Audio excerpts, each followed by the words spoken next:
nagu ikka, kõik teed viivad Rooma tagasi, Rooma templi juures. Ma mõtlen, ma elasin 2005 siin Vikis, Viikus ladina keeles, eks, Asula küla.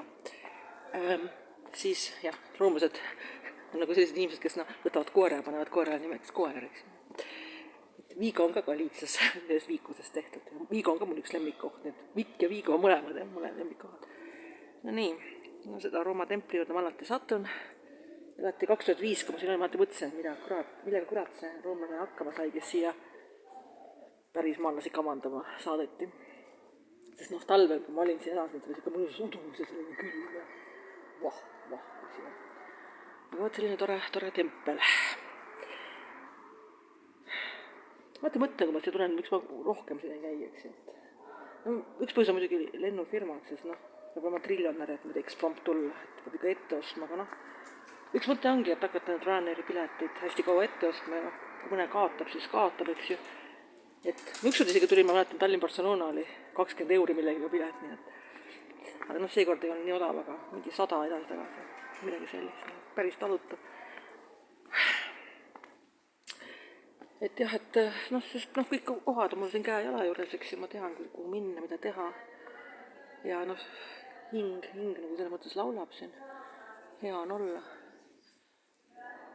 Et mis siin on paremini kui Eestis? Esiteks on see parem, mis ei puuduta üldse mingit Eestit ega mingit teist riiki, vaid puudutab seda, et Eestis ma olen kodanik, mis tähendab seda, et sellega ei ole ainult eelised ei kaasne. Sellega kaasne need asjad, et ma pean rohkem kannatama ja asjad lähevad rohkem hinge, mis on valesti. Et siin, kui ma näen asju, mis on valesti, need on lihahaavad, need ei ole hingehaavad. Ja mis on ühiskonna mõttes paremini, see on tugevam, selline suurem kultuurkiht, eks ju, Rooma tempel. Ja teine on nagu, ütleme nii, et kui ma Kataloonias õppisin, siis ma panin tähele, et õpetajad hammustavad, aga ei, vajadusel hammustavad, aga ei hauku nad. Ja Eestis on nagu vastupidi, kõik haukuvad, aga hammustamisega õnneks, hammustamisele läheb harvam, kui üldse. Ja vanad inimesed on siin toredad, et ma ise pole ka ju mingisugune noor tibuke enam, aga siis näed, kuidas minust ikka märgatavad vanemad inimesed juba inimesed 70., 80., 90. eluaastates keksivad rõõmsalt ringi, võib-olla 90. keksivad natuke vähem, aga need jalutavad ka rõõmsalt kohvikutesse ja siis on ratastoolides inimesed, keda lükatakse. Mõni on, kui sa ise jõua isegi ratastooli enam,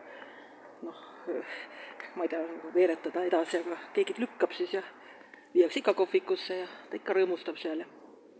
Et selline inimlikkus on jah, et vana inimene on tore siin olla.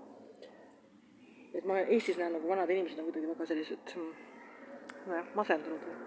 Ja see masendus, ma tegin ühe mõtiskluse, masendus on selline, kaks masenduse liiki, kui Jordan Peterson ütles, et üks on see, et ongi sisemusest keha on kuidagi haige. Aga see on nagu esimese tüübi diabeet, eks ju, et seda on väga vähe.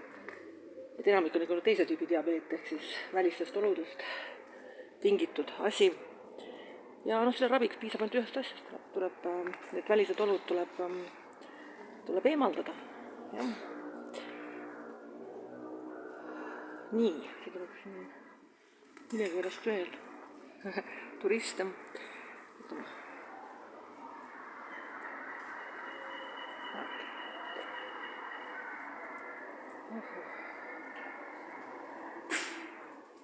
Aga olgu, aitab.